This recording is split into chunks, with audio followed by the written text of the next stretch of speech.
Hi, I'm Jason Everett from Chastity.com. The most common question we hear from young people today when it comes to dating and relationships is, well, how far can you go? Can you do this with a girl? Can you do that with a guy? I think there's an easy way to know where to draw the line. We were at a high school in Chicago. It was an all-boys high school, about 800 boys. After the talk, a guy raised his hand. He said, okay, Jason, your talk was fun, but can we get specific? I said, well, sure. He goes, I want to know exactly how far I can go with my girlfriend. And I said, well, that's a fair question. What do you want to do with her? And he was like, hee. And I was like, oh, great. And I go, well, we're not in third grade, mature, specific. What do you want to do? And he said, well, can we do this and this and this? And he went through a whole list of sexual things. And I said, that's charming. Slow down. Pick one. And he picked one, and it wasn't technically sex, but close. I said, look, I'm going to have you answer your own question. Do you want to get married one day? He said, yeah, I'm going to get married. Oh, I said, well, if you're going to get married, that means your future wife, she's out there somewhere right now, isn't she? And for the first time in his life, he thought about his future bride. And he said, yeah, she is out there. Cool. I said, but let's say she doesn't live here in Chicago. Let's say she lives where I live in California. School's getting out right now, and she's coming home from class with her boyfriend, who's a guy that you're never going to meet. And he's got his arm around your future wife. And he's saying, hey, baby girl, I love you so much. Your eyes are so beautiful. And he takes her home and sits her on his couch. And he says, oh, you feeling fine? Because you looking fine.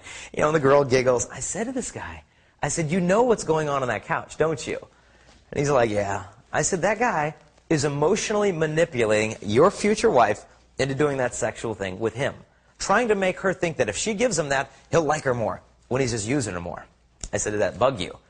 And the guy was like, no. I said, really, that doesn't bother you? He looked at the floor. He's like, no, I don't care.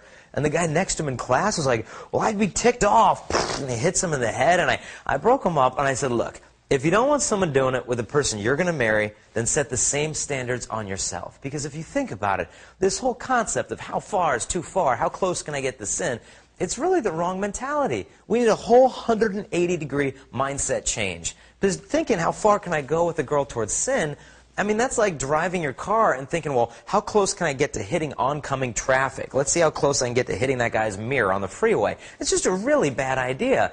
And so drop this mentality of sin that, oh, if it's a mortal sin, I don't want to do it. But if it's a venial sin, well, I don't want to miss it. That mentality just needs to be dropped. Because ultimately, living a pure life and loving someone, it's not about chastity is like following a bunch of rules so you don't go to hell. Chastity is about wanting heaven for the person that you love.